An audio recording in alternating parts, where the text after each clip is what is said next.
5ই August আমাদের লক্ষ্য ছিল গণভবন, এবার আমাদের লক্ষ্য হচ্ছে জাতীয় সংসদ ভবন।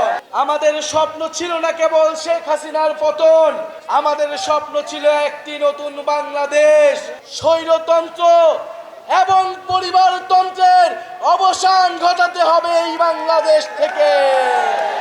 প্রিয় সংগ্রামী বন্ধুগণ, আপনারা ইতিমধ্যে শুনেছেন জুলাই গণ অভ্যুত্থানের 1 বছর হতে যাচ্ছে। অনেক স্বপ্ন নিয়ে আমরা রাজপথে নেমেছিলাম, অনেক স্বপ্ন নিয়ে আমার ভাই আবু সাইদ পুলিশের বুলেটের সামনে বুক পেতে দিয়েছিল, অনেক স্বপ্ন নিয়ে আমার এই রাজশাহীর ভাইয়েরা শহীদ হয়েছিলেন। আমাদের স্বপ্ন ছিল না কেবল শেখ হাসিনার পতন, আমাদের স্বপ্ন ছিল একটি নতুন বাংলাদেশ। সংস্কারের মাধ্যমে বাংলাদেশের পুনর্গঠন। 5ই আগস্টের পরে নানান শক্তির ষড়যন্ত্রে সংস্কারের পথ রুদ্ধ হয়েছে।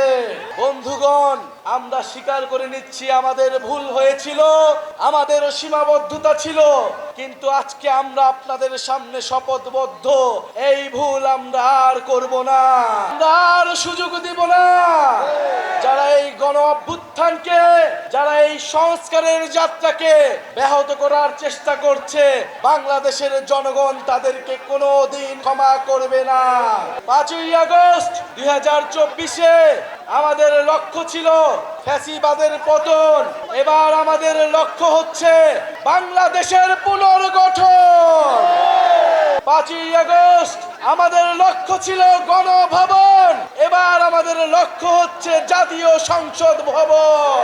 আমরা গণভবন জয় করেছি, এবার জাতীয় সংসদকে আমরা জয় করব ইনশাআল্লাহ। জাতীয় সংসদে তরুণদের অভূতপূর্ব বিজয় উদযাপিত হবে সামনের নির্বাচনে। কিন্তু তার আগে কথা আছে, নির্বাচনের আগে অবশ্যই সংস্কারের সুরাহা হতে হবে, বিচারের সুরাহা হতে হবে। গণহত্যাকারী খুনি হাসিনার বিচার আমরা দেখতে চাই, সংস্কার দেখতে চাই এবং নতুন সংবিধান দেখতে চাই।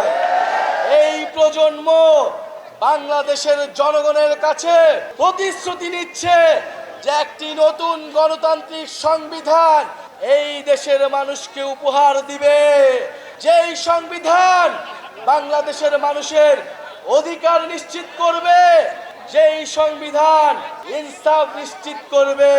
স্বৈরতন্ত্র এবং পরিবারতন্ত্রের অবসান ঘটাতে হবে এই বাংলাদেশ থেকে।